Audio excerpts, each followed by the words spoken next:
राधे राधे, हर हर महादेव। आज है शिवरात्रि, महाशिवरात्रि की आप सभी को हार्दिक शुभकामनाएं। और आपके सामने मैं लेके आई हूँ एक और जिंदगी का सच। मैं अपनी जिंदगी का सच डाल रही हूँ, कोई किताब से पढ़ के तो डाल नहीं रही हूँ। और जिसे अच्छा लगे वो सुन सकता है, जिसके काम आ सकता है वो फॉलो कर सकता है, और जिसके काम नहीं आता उसको आगे शेयर कर सकता है, ताकि आपकी वजह से कोई और भी निर्दोष ना मारा जाए। मेरे साथ जो है मैं आपके बीच में इसलिए रख रही हूँ कि ताकि आप लोग भी सतर्क हो जाए कि जो परेशानियाँ मैंने झेली वो कोई और ना झेले। कोई मेरी बहन, बेटी और मेरा समाज, मेरे भाई लोग जो बहुत मासूम से होते हैं उन्हीं को ये दबोचते हैं। तो मेरा ये एक उद्देश्य था कि मैं वीडियो बना करके आप सब लोगों को सतर्क करूं। अब आप लोगों से, एक समाज से, पुलिस विभाग से सबसे मुझे एक सवाल है कि आप ये मुझे बताइए, जब जिसकी मृत्यु होती है, घर में किसी की मृत्यु हुई, ठीक, और संदेह पे एक डाउट जो हुआ वो पुलिस विभाग को हुआ, घर वालों को हुआ, रिश्तेदारों को हुआ कि ये ऐसे नहीं मरना चाहिए था, या तो किसी ने इसे मार दिया है, प्रॉपर्टी के पीछे मार दिया है, या इसे कुछ खाने में दे दिया है, तो क्या पुलिस विभाग की ये ड्यूटी नहीं बनती कि उसी वक्त उस डेड बॉडी को अपने अंडरटेकिंग लेकर के अस्पताल ले जा करके पोस्टमार्टम करा करके उसकी मेडिकल रिपोर्ट घर वालों को दी जाए? बनता है ना। पर उस वक्त ना होकर के उसके 10 दिन बाद अगर पुलिस विभाग जांच पे आती है, जबकि उस मृत्यु वाले व्यक्ति का शव जला दिया गया है, शमशान घाट पे सारा काम हो गया है, उसके 10 दिन बाद अगर पुलिस विभाग जांच पे आती है कि आपने इस व्यक्ति को मारा है, तो आप क्या जवाब देंगे? तो आप भी तो ये कहेंगे कि उस वक्त समय पे आते तो आप जांच करते, हमें भी चाहिए था। हमें अब अगर आपको अब डाउट हो रहा है 10 दिन बाद, तो हमें भी अब आपकी ही इस जो आपने क्रिएटिविटी हमें दिखाई बाद में, तो हमें भी डाउट हो गया कि हाँ सच में हमारे कि ये मृत्यु ऐसे हुई है। पर नहीं, लेकिन पुलिस ने कोई मदद नहीं करी, बल्कि और पुलिस ने टॉर्चर किया, मानसिक प्रताड़ना दिया, सामाजिक प्रताड़ना दी। कौन भरपाई देगा बताए? एक मानसिक प्रताड़ना कहने को तो लोग कह देते हैं अरे डिप्रेशन क्या होता है, राइट? डिप्रेशन क्या होता है? अरे भैया, जिसका बेकसूर होकर के और समय बर्बाद होता है, चौकियों में बार बार बुलाया जाता है, अपमान किया जाता है, टॉर्चर किया जाता है, वो धारा दिखा करके डराया जाता है, तो आप सोचिए वो मानसिक प्रताड़ना होगा या नहीं होगा? एक तिल तिल डर के मरेगा? नहीं मरेगा। घर में अगर अचानक से थाने से फ़ोन आ रहा है, वो व्यक्ति फ़ोन का नंबर देख के डर जाता है कि आज इस पुलिस वाले ने फिर बुला लिया। बार बार अगर ये प्रॉब्लम होती रहे तो आप बताएं। और फिर जब हम कोई चौकी में जाते हैं, कोई आते जाते हमें रास्ते में देख लेता है, कोई रिश्तेदार या कोई भी, कह रही ये चौकी में क्यों गए, क्या हुआ इनका मामला, तो एक सामाजिक जो दाग लगता है वो क्यों लगता है, किसकी वजह से लगता है, ये कौन कराता है, ये अपनी जिम्मेदारियां पूरी सरकार क्यों नहीं कर रही है? और वो व्यक्ति कौन था जिसकी मृत्यु का एलिगेशन लगाया गया था? वो चौकी कौन सी थी जहां हमें परेशान किया गया था? वो चौकी इंचार्ज कौन थे सर? अभी आपको इस वीडियो में पता लग जाएगा। उसे जानने के लिए आप मेरी वीडियो को अंत तक देखिए। इससे पहले आप मेरे को ये जानिए मैं कौन। मैं ईशा, पुत्री स्वर्गीय अशोक कुमार अरोड़ा जी की, हरिद्वार उत्तराखंड से। आप सब लोग मेरी वीडियो देख रहे हैं। मेरा क्या कसूर, मेरी ज़िंदगी का सच, इसके लिए आप सभी को थैंक यू। और जो मेरे नए व्यूअर्स जुड़े हैं, मैं उनको ये कहना चाहूँगी वो मुझे FB पर और यूट्यूब पर ईशा बेरी के नाम पर मुझे फॉलो कर सकते हैं, शेयर कर सकते हैं इस वीडियो को, ताकि कोई एक बेकसूर, एक निर्दोष ना मारा जाए बिना वजह, मानसिक प्रताड़ना के कारण और सामाजिक प्रताड़ना के कारण। और जिन्होंने मेरी लास्ट वीडियो देखी, मेरे क्या कसूर मेरी ज़िंदगी का सच पार्ट 115, जिसमें मैंने बताया था भीमगोड़ा चौकी में एक देव बेरी 13 साल के बच्चे को, मासूम बच्चे को उन्होंने कर दिया था जेल में बंद, और बालिग बच्चे को छोड़ दिया था। आपको भीमगोड़ा चौकी का सारा बताया है। ये एक जांच का विषय बनता है। मैं पुलिस विभाग को दोबारा से कहना चाहूँगी, ये जांच का विषय बनता है, ठीक है? अगर इस तरह से अगर आप लोग हमें इंसाफ नहीं देंगे तो हम लोग कहाँ जाएंगे? आप तो खुद एक इंसाफ के हमारे शनिदेव हैं। अगर आपने ही न्याय नहीं करा हमारे साथ तो हम कहाँ जाएंगे? कैसे बचेगा ये देश जब आप बेकसूरों को अंदर और निर्दोषों को बाहर खुला छोड़ रहे हो? ऐसे तो भू माफिया ले लो, देह व्यापारी ले लो, बदमाश ले लो, गुंडे ले लो, लफंगे ले लो, सब तरह के आजाद घूम रहे हैं। तो फिर तो गुंडागर्दी तो बढ़नी है ना। कहाँ महिलाएं बचेंगी, कहाँ बहनें बचेंगी? ठीक है, नारी का सम्मान कैसे होगा जब किसी को एक बार कठोर सजा नहीं दी जाएगी किसी लड़के को? तो कैसे रुकेगा जो ये गुंडागर्दी हो रही है? पर नहीं, करनी है मनमानी। मैं आप लोगों पे एलिगेशन नहीं लगा रही हूँ, मैं ये कह रही हूँ जांच का विषय बन रहा है, इसलिए जांच दोबारा करें तो अच्छी बात है। बाकी आगे से ध्यान दें कि ऐसा क्यों हो रहा है। अपनी ड्यूटी को एक न्याय की उस पे आप उसको पूरा कीजिए, क्योंकि हम जैसी जनता आपके पास न्याय लेने आते हैं। अगर आप ये अन्याय कर देंगे तो कहाँ जाएगी पब्लिक? तो फिर तो हमें ऐसे न्याय की ज़रूरत नहीं है ना, जहाँ बेकसूरों को अंदर और कसूरवार को बाहर छोड़ा जाए आज़ाद। ये एक तरह के देश के गद्दार और टॉक्सिक लोग होते हैं जो देश में ही पॉइजन फैलाएंगे। और पुलिस विभाग एक तरह के शनिदेव नागरिक होते हैं जो हमारे देश के टॉक्सिक लोगों को स्प्रे करके ना मच्छर की दवाई डाल डाल के वो ख़त्म करते हैं। लेकिन यहाँ पे एक बच्चा बेकसूर होके चला गया है, दुख होता है। परिवार की साजिश थी, जिस बच्चे के इतने सारे ताऊ हो, बेरी के पूरे परिवारों में सारे शामिल हैं ये, मैं एक का नाम नहीं लूँगी अब। बस यहाँ पे तो एक power of attorney Ruma Berry और राहुल बेरी के हाथ में जरूर है, लेकिन सारे के सारे बेरी शामिल होते हैं। एक बच्चे को जेल जाने से नहीं रोक पाए, और जो कसूरवार था उसके घर में रूमा बेरी जी अगले दिन जाके चाय पी रही थी। यहीं से मुझे पता लगा था रूमा बेरी जी की हरकत कि ये बच्चे को बंद कराने वाली ये महिला यही है। चलिए अब मैं आपको आगे बताती हूँ एक और जो मेरे साथ हुआ है, जो मैं अभी आपको मृत्यु वाली बात बता रही थी। हुआ क्या था कि सन 2016 में 8 जनवरी 2016 में मेरी मम्मी की अचानक रात को 1 बजे मृत्यु हो गई। मेरी बहन का फ़ोन आता है हिमानी अरोड़ा का कि मम्मी एक्सपायर हो गई। उस वक्त ठंड का टाइम बहुत था, जनवरी में बहुत ठंड होती है। तो मैंने उसको बोला कि भाई तू चाचा को जगा, क्योंकि चाचा जी हमारे रहते हैं, बोलचाल नहीं है तो कम से कम एक बार उठ के तो आएंगे। चाचा जी उठ करके आए थे। चाचा ने मम्मी को हिलाया डुलाया, देखा और हिमानी को बोल दिया कि ये तेरे पापा के पास चली गई, मतलब ये एक्सपायर हो गई। हिमानी ने मुझे दोबारा फ़ोन करा कि चाचा ने ऐसे बोला। मैंने फिर भी बोला तू डॉक्टर को बुलवा, मैं आती हूँ, क्योंकि मेरा घर शांति कुंज के पास है, मैं तैयारी कर रही हूँ, निकल रही हूँ मैं घर से।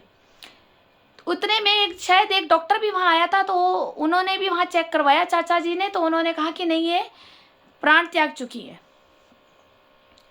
मैं रात को वहाँ पहुँची जब हिमानी के घर पे, तो वहाँ पे देखा तो मेरी मम्मी बेड पे लेटी हुई थी और वो आंखें खुली हुई थी। तो उन्होंने शरीर त्याग दिया था, लेकिन शरीर गर्म था। मुझे डाउट लगा कि अस्थमा की पेशेंट है और टीबी भी था उनको, तो शायद हो सकता है कि वो सांस रुक गई हो। मुझे डाउट ये हुआ था, मुझे कंफर्म नहीं हुआ था कि वो मरी है, लेकिन मैंने हिलाया धुलाया, लेकिन कोई मूवमेंट नहीं थी। मुझे माँ बेटी को तो लगता है ना कि माँ नहीं मर सकती, मन गवाह नहीं दे रहा था कि वो प्राण छोड़ चुकी है। फिर भी मैंने बेचल फ़ोन करा, क्योंकि मेरी मम्मी का मेडिकल कार्ड था। बेचल फ़ोन करा, बेचल से ही ट्रीटमेंट चल रहा था मम्मी का अस्थमा का। और मैंने रात को 2 बजे फ़ोन करके एम्बुलेंस बुलवाई, और मेरे हस्बैंड और मैं हम बेचल हॉस्पिटल लेके गए। मेरी बहन और मैं हम साथ में मम्मी के साथ थे एम्बुलेंस में, मेरे हस्बैंड स्कूटर पे थे। रात को 2 बजे, ठीक है, 2 बजे हम वहाँ पे पहुँचे मम्मी को लेकर के। डॉक्टर ने चेकअप किया, डॉक्टर ने कह दिया कि एक्सपायर हो चुकी हैं। और इनका मेडिकल कार्ड था, मेडिकल कार्ड भी देखा। इन्होंने कहा कि अरे इन्हें अस्थमा था लगता है। मैं कहा हाँ जी अस्थमा का चल रहा था इलाज। बोले कि सर्दी है, हो सकता है कि लंग्स में स्टिफनेस आने के कारण इनकी सांस में लेने में दिक्कत हुई होगी, तो इस वजह से इनके प्राण चले गए हैं। प्रभु की जैसी इच्छा थी। चलिए हम घर ले आए। हमने 4 बजे जब घर आए, और उसके बाद हमने सारे रिश्तेदारों को फ़ोन करा, मेरे मामा मासियाँ सब आई। उसके बाद हमने सुबह क्रियाक्रम करवा दिया मम्मी का, ठीक है, जिसका क्रियाक्रम मेरी बहन हिमानी अरोड़ा ने किया था। लेकिन उस वक्त पुलिस मौजूद नहीं हुई।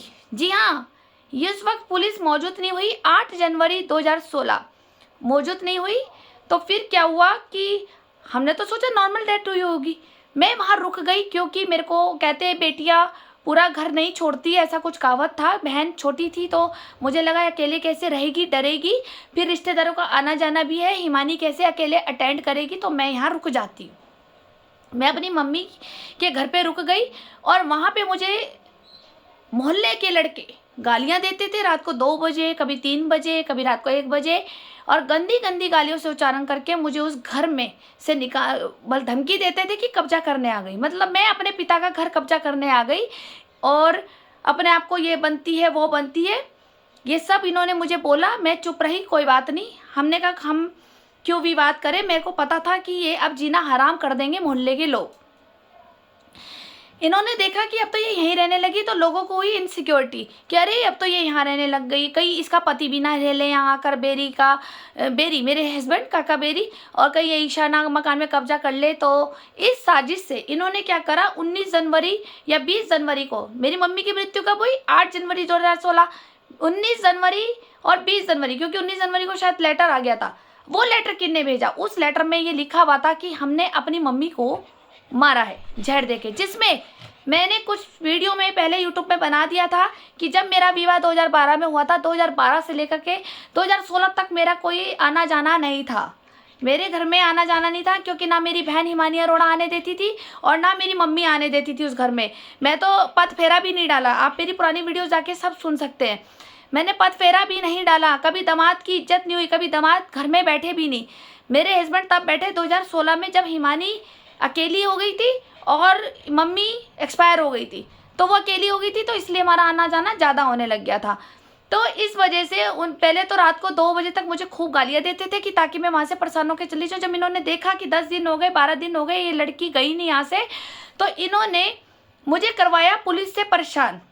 कौन थे वो लोग, मोहल्ले के लोग और पूरे बेरी परिवार के शामिल लोग, पूरे बेरी हैं मेरे साथ इतना कुछ हो रहा है, लेकिन जितने भी पूरे बेरी हैं, चाचा ताऊ, सबके ले लो परिवार, सब ने मुझे साजिश प्लानिंग के तहत मुझे परेशान किया, क्योंकि हमें ये हमारे परिवार को, एक सामान्य परिवार को बदनाम करने की साजिश चलती आई शुरू से, कि इनके पिताजी के, इनके दादा परदादा दादी सब पे दाग लगे कि देखो इन्होंने, बेटियों ने, दामाद ने मार दिया है अपनी माँ को। मैं पुलिस विभाग से कहना चाहूँगी, 8 जनवरी को जब मेरी माँ मरी थी, तो 20 जनवरी को लेटर आया जिसमें हमें हड़की पौड़ी चौकी बुलाया गया, और रोज़ बुलाते थे, रोज़ परेशान करते थे, जिसमें थाना इंचार्ज हमारे सर मोहन सिंह भंडारी जी थे उस वक्त प्रेजेंट, और एक उनके नीचे असिस्टेंट जो होते हैं राजेंद्र शाह।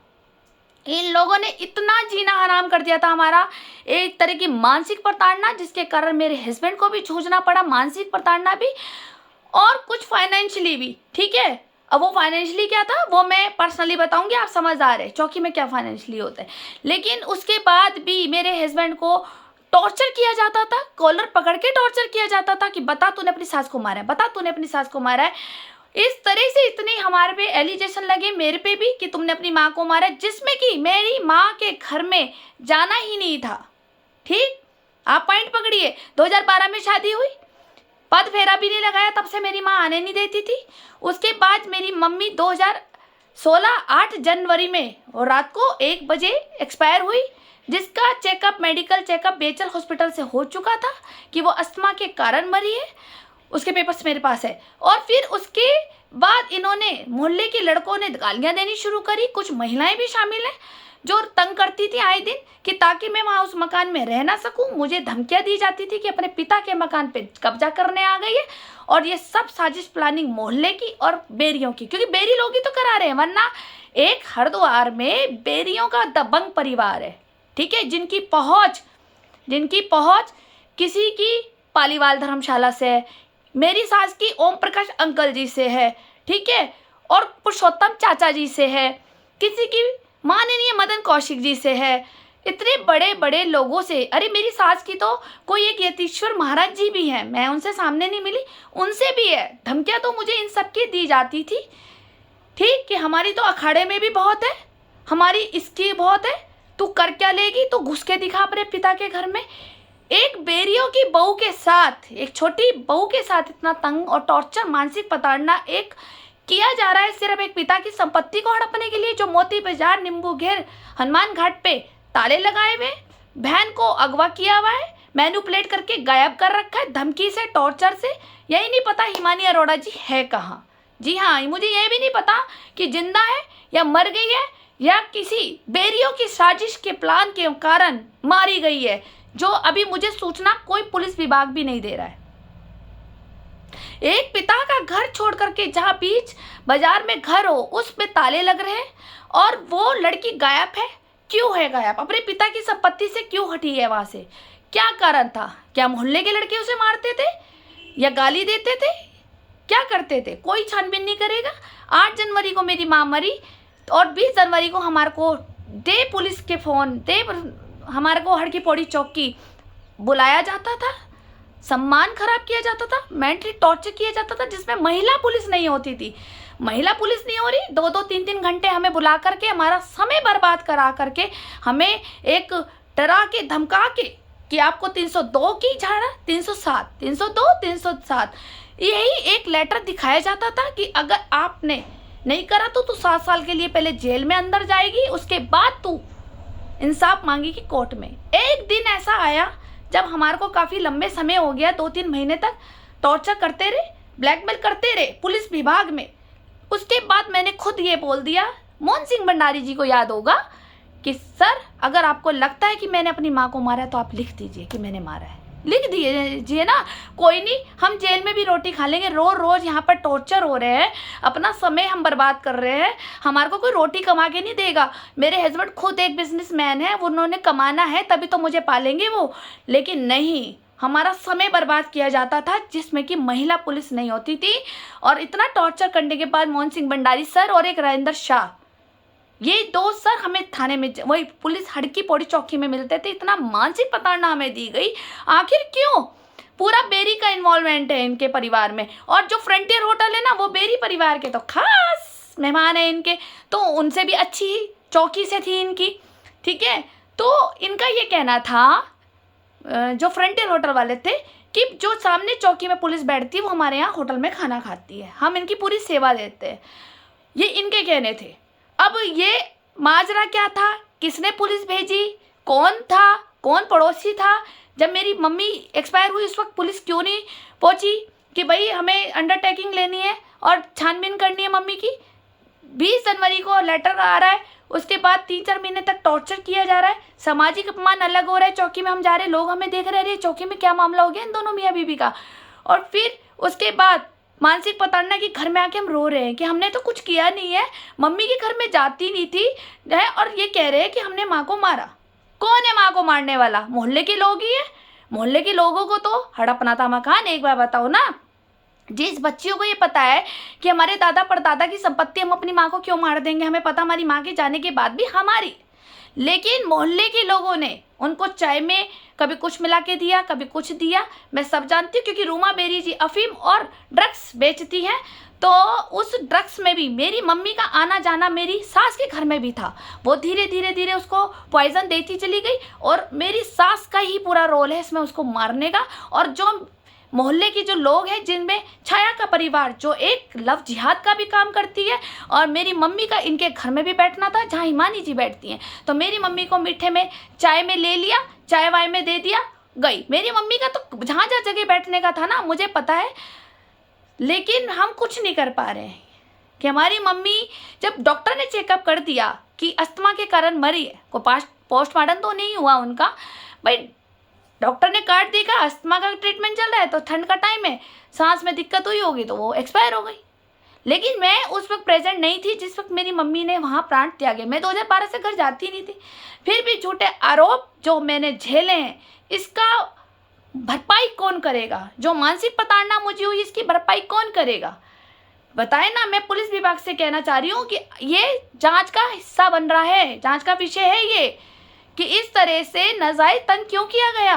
और फिर उसके बाद वो मोहन सिंह भंडारी जी जो सर थे, उनका तो हो गया ट्रांसफ़र, वो तो फाइल वही की वहीं रह गई। अब ये नहीं पता वो लेटर किसने पहुंचाया, किसने जांच कराई, किसने लेटर पहुंचाया हमने अपनी माँ को मारा। अरे जिसने कहते हैं ना, नकल करने के लिए भी अकल चाहिए होती है। मैं जब मम्मी के घर जाती ही नहीं थी, वो लेटर पहुंचाया किसने? किसकी साजिश थी? इन्हीं बेरियों की। पूरे के पूरे बेरी शामिल हैं, मोहल्ले के लड़कों के साथ साजिश मिलकर करते हैं। हमें अपने पिता की संपत्ति में जाने नहीं देते, जिसमें कि लीगल वारिस हम दोनों बेटियां हैं। छोटी बेटी क्यों गायब है, जिंदा है या मर गई है? आप मुझे बताएं, समाज सुन रहा होगा।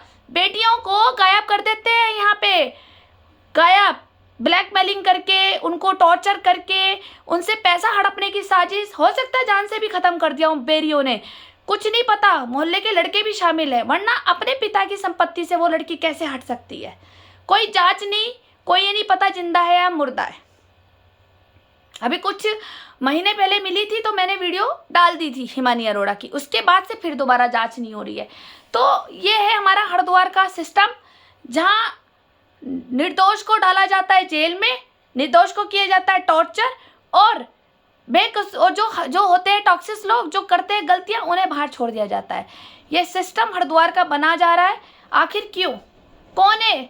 हर चौकी का मालिक कोई ना कोई निकलता है, वो मुझसे ही जुड़ा हुआ क्यों निकलता है? और ये समझ नहीं आता, जो भी काम होता है वो पहले काम हो जाता है और उसके 10-12 दिन बाद एक पुलिस विभाग से एक लेटर आ जाता है, आपने ये किया है। उस वक्त क्यों नहीं होता मौके पे जिस वक्त ये किया जाता है? क्यों मानसिक प्रताड़ना दी जाती है? क्यों टॉर्चर किया जाता है? क्यों पुलिस किसके दबाव में आके काम कर रही है? क्या रूमा बेरी जी के या राहुल बेरी जी के? सारे बेरी तो इन्वॉल्वमेंट है ही। और ये बोलती है रूमा बेरी जी कि भाई मेरी तो जेब में घूमते हैं पुलिस वाले, जा भाग।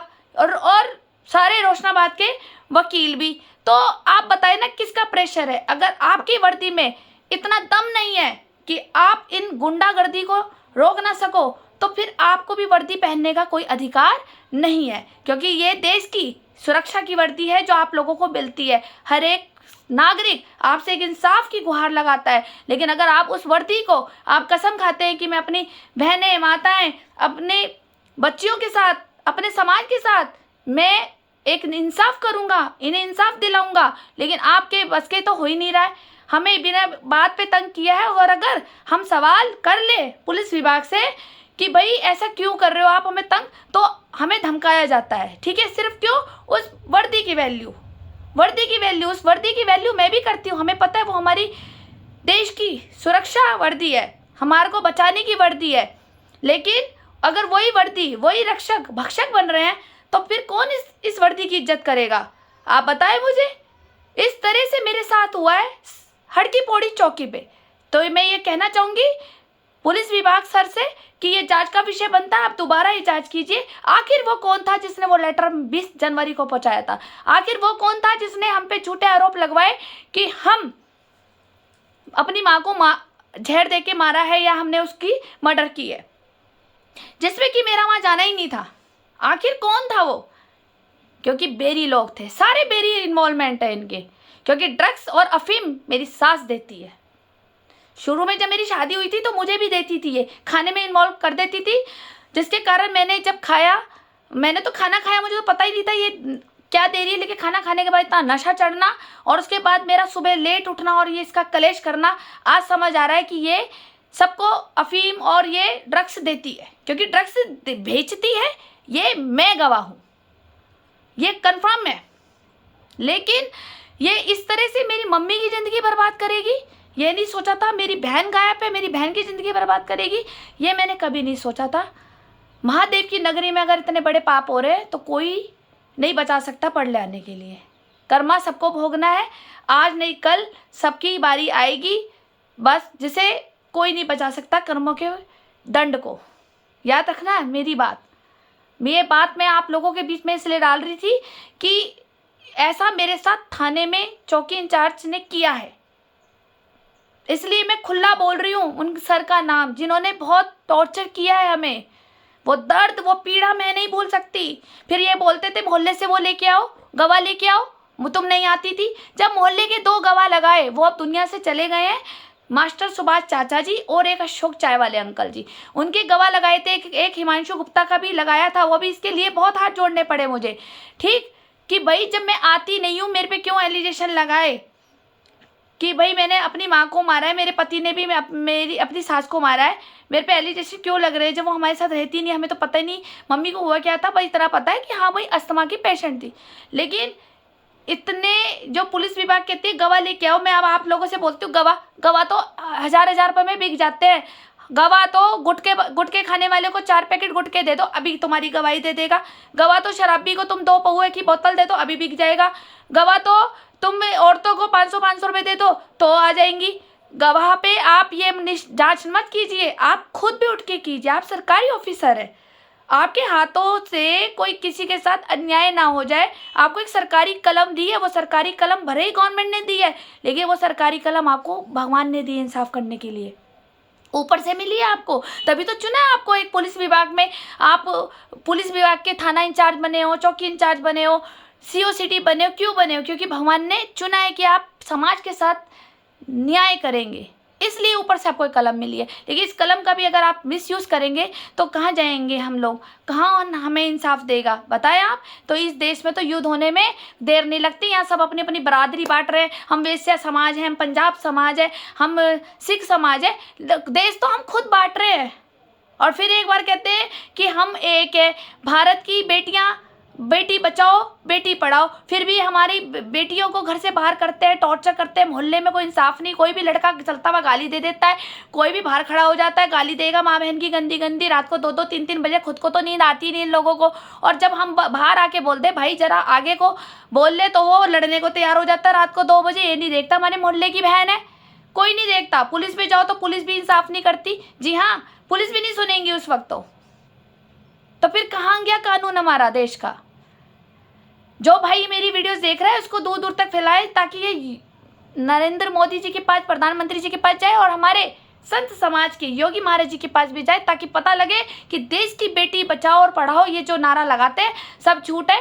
आजकल तो बेटियों को ही बर्बाद करा जा रहा है, उनके पिता की, भाई की, पितरों की संपत्ति छीन करके घर से बेघर कर दिया जाता है। झूठे आरोप लगा दिए जाते हैं कि इन्होंने अपनी माँ को मारा है, झूठे आरोप लगा दिए जाते हैं, मोहल्ला गंदा कर रही है, ये देह व्यापारी लड़कियां हैं। बिना बात पे सिर्फ 2-2 रुपए के पौए में बिकने वाले ये जासूस जो पुलिस ने मोहल्ले में रखे होते हैं, इन्हीं के कहने पर ये काम कर देती है। और पार्षद तो उनका है जो पार्षद को एक मिठाई का डिब्बा और 10,000 रुपये रख के आ जाएगा। भाई जी चौकी से फोन आएगा, जरा मेरे पक्ष में बोल देना। पार्षद भी तो आजकल ऐसे ही हो रहे हैं। आपको एक सरकारी ड्यूटी मिली, आप निष्पक्ष न्याय कीजिए, आप 10 बार जाँच कीजिए, उसको पूरा उसे कुरे दिए, तब जाके आप किसी को न्याय दे पाएंगे। और अपना खुद ही एक अपना ऑफिसर लगाइए जांच के लिए। ये 2-2 रुपए में बिकने वाले जासूस ना लगाएं मोहल्ले के, कि हाँ भाई मोहल्ले में कौन सही है कौन गलत है। अरे उस आदमी की अगर उस महिला से नहीं पटरी खाएगी, वो तो उसे गाली दे के बोलेगा कि तो खराब है। लेकिन असली में जो जिसके लिए बोलते हैं ना खराब है, असली में वही महिला सही होती है। बस खराब इसलिए क्योंकि वो उनके काम नहीं आ रही है, उनके बिस्तर गर्म नहीं कर रही है, उनको खुश नहीं कर रही है, उनको अपने पिता की संपत्ति फ्री में नहीं दे रही है।